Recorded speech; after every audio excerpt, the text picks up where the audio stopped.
बिस्मिल्लाहिर्रहमानिर्रहीम। अस्सलामुअलैकुम। उम्मीद है कि आप सब खैरियत से होंगे। आज हम बहुत ही मज़ेदार सा न्यू स्टाइल और बहुत ही टेस्टी और खूबसूरत सा पिज़्ज़ा बनाकर तैयार करेंगे। यहाँ पर सबसे पहले हमने एक बाउल लेना है। इसमें हम ईस्ट ऐड कर लेंगे यानी कि खमीरा, और इसमें हम ऐड कर लेंगे 1.5 टेबल स्पून, और इसी के साथ यहाँ पर हमारे पास है चीनी, और ये हम इसमें ऐड कर लेंगे 1 टेबल स्पून, और 1 टीस्पून ही हम इसमें नमक शामिल करेंगे। अब यहाँ पर हमारे पास है कुकिंग ऑयल 5 टेबल स्पून, ये हम इसमें शामिल कर लेंगे। उसके बाद हम इसमें गर्म पानी ऐड कर लेंगे तकरीबन 6 से 7 टेबल स्पून, और इस तरह से हम ना स्पून की मदद से इसको अच्छी तरह से मिक्स कर लेंगे ताकि सारी चीज़ें अच्छी तरह से मिक्स हो जाएं और सारी चीज़ें एकजान हो जाएं। यहाँ पर इसकी हमने अच्छी तरह से मिक्सिंग कर ली है। अब हम इसको कवर करके रखेंगे ताकि ईस्ट हमारी एक्टिव हो जाए। अब यहाँ पर हमारे पास रखे हुए हैं फ्राइज़, और यहाँ पर हमारे पास है केरनट्स की चिकन, और यहाँ पर ये बने बनाए ही मिलते हैं मार्केट से। तो सिंपल हम इनको ना सिर्फ और सिर्फ फ्राई कर लेंगे, और बहुत ही अच्छे से हमने इनको फ्राई कर लेना है। बहुत ज़्यादा भी फ्राई नहीं करना है क्योंकि हमने इनको बेक करना है ना, तो अगर हम इनको बेक करेंगे और ज़्यादा फ्राई करेंगे ना तो ये हार्ड हो जाएंगे। तो इस वजह से आपने इनको हल्का सा जो है फ्राई कर लेना है, बहुत ज़्यादा ओवर आपने इनको फ्राई नहीं करना। और यहाँ पर ये बहुत ही अच्छे से फ्राई हो चुके हैं। अब हम इनको निकाल लेंगे। यहाँ पर इसकी जगह आप किसी भी किस्म की कोई भी चीज़ ऐड कर सकते हैं जो भी आपकी मनपसंद हो या आपका दिल चाहे। और यहाँ पर जो हमने ईस्ट रखी थी ना, इसमें हम ऐड कर लेंगे अब मैदा, और यहाँ पर हमने 1.5 कप मैदा लिया है, और मैदे को आपने पहले छान लेना है। बर्तनों को अच्छी तरह से साफ़ करेंगे ताकि कोई भी चीज़ ज़ाया ना होने पाए। और यहाँ पर अब हम ना हाथ की मदद से अच्छी तरह से मिक्स करेंगे। उसके बाद हम इसमें ना थोड़ा थोड़ा वार्म वाटर ऐड करेंगे और आटा इसका गूंद कर तैयार करेंगे। ना ही बहुत ज़्यादा आटे को हमने सख्त रखना है, ना ही बहुत ज़्यादा हमने जो है आटे को नरम रखना है, ठीक है जी। और यहाँ पर बहुत ही अच्छी तरह से हमने थोड़ा थोड़ा पानी शामिल करके इसका आटा गूंद कर तैयार करना है, जैसे आप प्रोटीन का आटा गूंदते हैं बिल्कुल उसी तरह से। और यहाँ पर आप देख सकते हैं कि आटे को हमने गूंद दिया है। अब यहाँ पर इसके ऊपर ना हम ऑयल लगा के इसको ना कवर करके रखेंगे।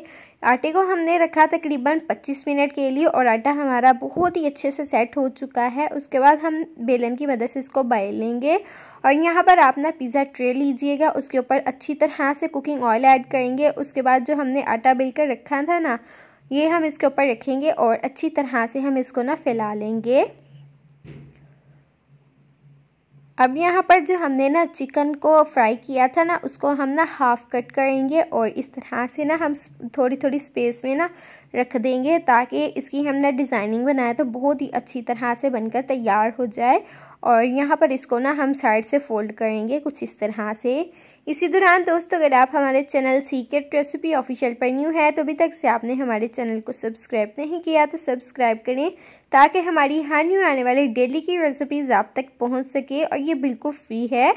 और यहाँ पर अब हमने लेना है कोई भी किसी भी किस्म का नाइफ़ ले लें, फोक ले लें, उसकी मदद से इसके ऊपर निशान लगा लेंगे ताकि सेंटर से रोटी हमारे फूले नहीं। और यहाँ पर आप पिज़्ज़ा सॉस ले लें, स्पाइसी सॉस ले लें या केचप ले लें, कुछ भी ले लें, और इस तरह से सेंटर में ऐड करके इसको फैला लेंगे।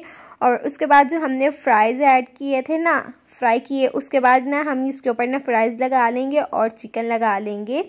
यहाँ पर आप किसी भी किस्म की कोई भी चीज़ ऐड कर सकते हैं। आप यहाँ पर प्याज ऐड कर सकते हैं, टमाटर शामिल कर सकते हैं, शिमला मिर्च ऐड कर सकते हैं, छली के दाने ऐड कर सकते हैं। इन सारे पिज़्ज़ा की रेसिपी हम अपने चैनल पर दे चुके हैं। आज हम कुछ डिफरेंट पिज़्ज़ा बनाकर तैयार कर रहे हैं, और यकीन मानिए कि बहुत ही ज़्यादा टेस्टी बनकर तैयार होता है। अब यहाँ पर हमारे पास रखी हुई है मोज़रेला चीज़, ये हम इसके ऊपर ना अच्छी तरह से फुल भर के लगा देंगे।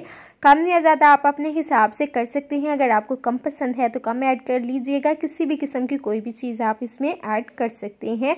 अगेन हम इसके ऊपर ना जो है चिकन और फ्राइज़ लगा लेंगे। और यहाँ पर अगर आप चाहें तो जो है ना चिकन को कट करके भी लगा सकते हैं, चाहे तो आप इसी तरह से इसको रख सकते हैं। उसके बाद यहाँ पर हमारे पास है हरी प्याज, ये हम इसमें शामिल करेंगे। तो यहाँ पर आप चेक कर सकते हैं कि कितना खूबसूरत लग रहा है। अब यहाँ पर इसको हम बेक करेंगे ओवन में। इस बार हम इसको पतीले में बेक नहीं करेंगे। अगर आपका दिल चाहे तो आप पतीले को पहले ही प्री हीट होने के लिए रख दीजिएगा, उसके बाद पतीले में बेक कीजिएगा। तो यहाँ पर आप चेक कर सकते हैं कि कितना शानदार लग रहा है, बहुत ही टेस्टी है। रेसिपी पसंद आए तो चैनल को like share comment and subscribe करें।